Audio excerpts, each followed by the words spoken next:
Sisi yang lain teman-teman sekalian, masih ingat tadi Abu Sufyan, ya.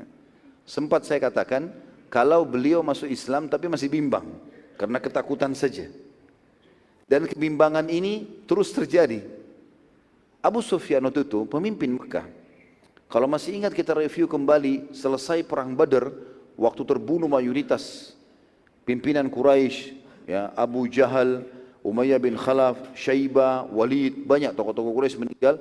Dan akhirnya yang paling tua waktu itu tersisa Abu Sufyan. Maka Abu Sufyan seperti ditokohkanlah, seperti jadi pemimpin Mekah pada saat itu. Dan dia yang memicu peperangan terjadinya perang Uhud setelahnya. Kemudian dia juga menjadi pemimpin untuk perang Ahzab. Sebagaimana sudah pernah kita ceritakan itu. Sudah kita ceritakan panjang lebar masalah Ahzab dalam surah nomor 33 dalam Al-Quran, surah Al-Ahzab. Panjang lebar ceritanya sudah disampaikan juga. Maka Abu Sufyan ini seperti orang yang tidak percaya. Dia duduk menghadap Ka'bah, kemudian dia mulai berfikir, melihat orang-orang Quraisy, ya, semuanya banyak yang datang syahadat, ada yang kembali berkumpul dengan kerabatnya muslimin. Kemudian Nabi SAW dengan seluruh pasukannya menguasai Mekah, di mana-mana prajurit muslimin. Dia kayak tidak menyangka seperti orang yang mimpi apa yang terjadi ini. Maka sempat terfikir di benak dia, sepintas, dia ingin mengumpulkan kembali Quraisy diam-diam di malam hari, kemudian mengajak suku-suku Arab yang masih bisa diajak untuk menyerang muslimin. Lagi sementara dia berfikir itu, tiba-tiba dia menemukan pundaknya dari belakang ada yang memegang. Dia kaget, seperti kita kalau lagi melamun ada orang pegang pundak kita, ya. Maka dia balik, ternyata Nabi SAW. Tiba-tiba dia kaget, dan ini salah satu yang menambah akhirnya Islamnya bisa tidak ragu lagi, ya. Walaupun ini masih ada poin lagi setelahnya yang lebih menguatkan. Setelah itu Abu Sufyan tidak ragu lagi dengan keislaman. Maka Nabi SAW mengatakan, Allah akan menghinakanmu hai Abu Sufyan kalau kau lakukan niatmu. Kaget dia. Abu Sufyan kaget. Bagaimana Nabi SAW bisa tahu? Belum dia ungkapkan, baru di otaknya. Dan dia sudah tahu kalau Nabi faham masalah itu. Allah akan menghinakanmu Abu Sufyan kalau kau jalankan niatmu. Maka pada saat itu Abu Sufyan heran, berkecamuk di benak dia, ini kayaknya benar Rasulullah ini, gitu kan. Enggak mungkin dia bisa tahu seperti ini. Pada saat itu Nabi SAW tinggalkan Abu Sufyan, cuma ucapkan kalimat itu saja, ditinggalkan. Abu Sufyan berkecamuk di pikirannya antara dua pikiran tadi, mengumpulkan orang-orang Arab dan Quraisy untuk menyerang muslimin dengan ketakutan karena Nabi tahu.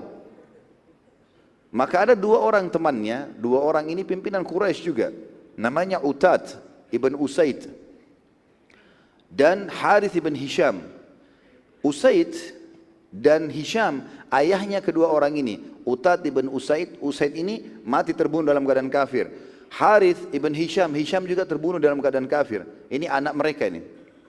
Dua-duanya sahabat dekatnya Abu Sufyan.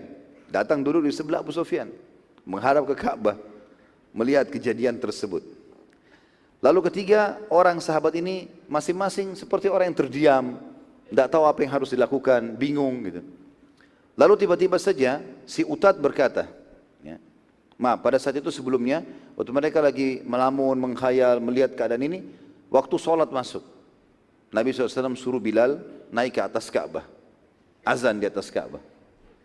Utad, Abu Sufyan, ya, ini semuanya, dan Harith tahu betul Abu Bilal ini siapa, budak. Dulu diperjualbelikan, bagi mereka tidak ada nilainya Bilal di Mekah itu. Ini di pandangan mereka. Tapi Bilal radhiyallahu anhu di dalam Islam tentu punya kemuliaan. Bahkan Abu Bakar pun setelah membebaskan dia dan setelah ikut ke Madinah hijrah, kata Abu Bakar, Bilal sayyiduna, Bilal itu tuan kita gitu. Jadi dalam Islam berbeda. Tapi mereka tahu, dalam pandangan mereka masih pikiran jahiliyah, ini siapa ini budak diperjualbelikan naik ke atas Ka'bah. Tokoh-tokoh Quraisy enggak ada yang pernah injak ke atas Ka'bah gitu. Maka sementara mereka melihat kejadian tersebut, ya, untuk Bilal karena mau mengumandangkan azan, Utad atau Atad tadi bilang, sungguh beruntung Usaid, ayahnya dia, ya, karena tidak melihat bagaimana hamba sahaya ini naik ke atas Ka'bah seraya bertakbir.